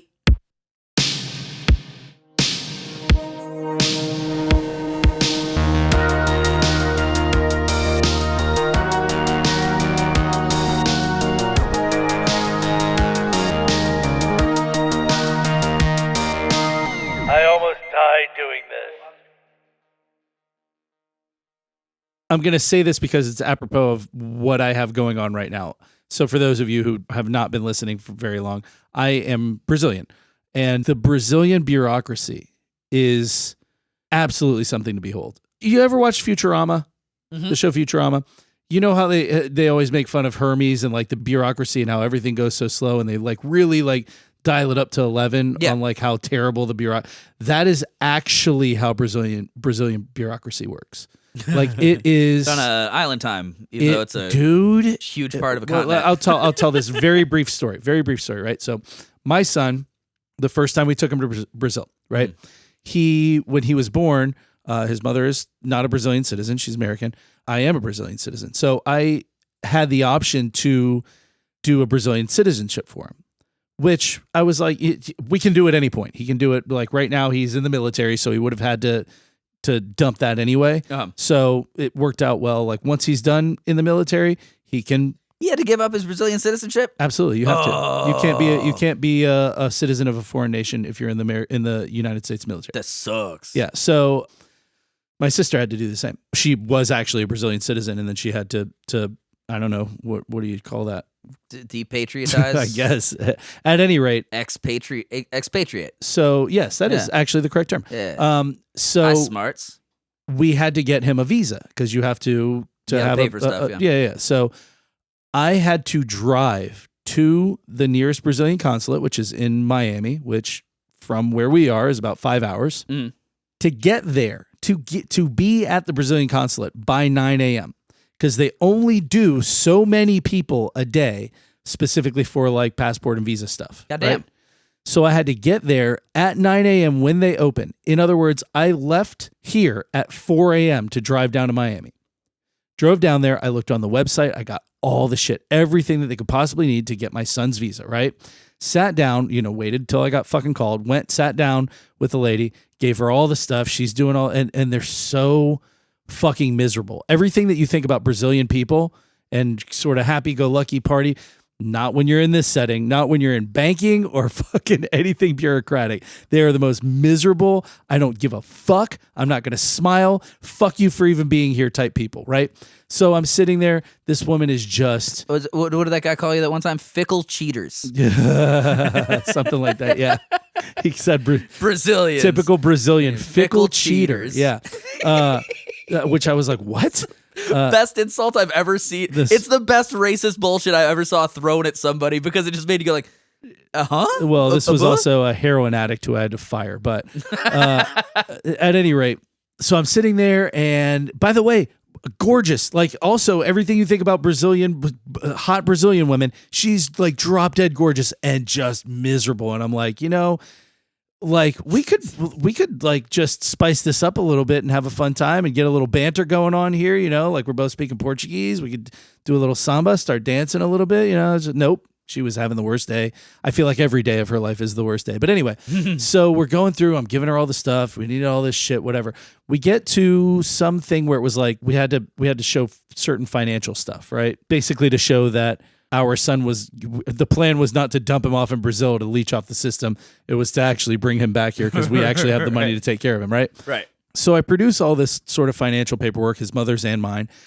And I was like, I brought this stuff too, you guys need this too. And she's like, no, we don't need that. And I was like, okay. And I was like, you sure? No, we don't need that. Okay. So I put it back in my little file folder and left for the day. Fine. I brought everything. I got all the stuff, all the paperwork, blah, blah, blah. I should be getting an email saying he's got a visa coming, right? Dude, like 2 days later, they sent me an email. There are things missing for your most recent visa request. And it was the motherfucking financial documents. Guess whose happy ass had to drive back to fucking Miami the next weekend or the next week? I'm going to guess into the only character that's appeared in this story, for the most part, it's going to be you. Yes. Back at 4 a.m., I had to drive a week later to motherfucking Miami just to bring them the shit that I already had. And I was like, and my sister's dealing with it right now because she's taken my niece and nephew to Brazil for the first time this summer, and her husband, who's American. And like, they're dealing with all this fucking visa shit times 3 this time. And she's like, and like my mom and myself were both like, dude, buckle in because it's fucking horrible. And she's like, oh, yeah. And like at one point, because we have like a family group text, my sister's like, oh, mom just exaggerates, blah, blah, blah. And I'm like, normally I would have your back on the mom exaggerates shit if I hadn't had to deal with this myself. Because my mom's like, just prepare yourself because it's the fucking worst and it's a nightmare and this and that. My sister's like, yeah. And I was like, no, actually, it's actually the worst. Actually, Sabrina, she's telling the truth on this one. And buckle up. And like a week later, she's in our group text and she's like, dude, this fucking sucks. Because bureaucracy is a nightmare. And Brazil turns it up to 11.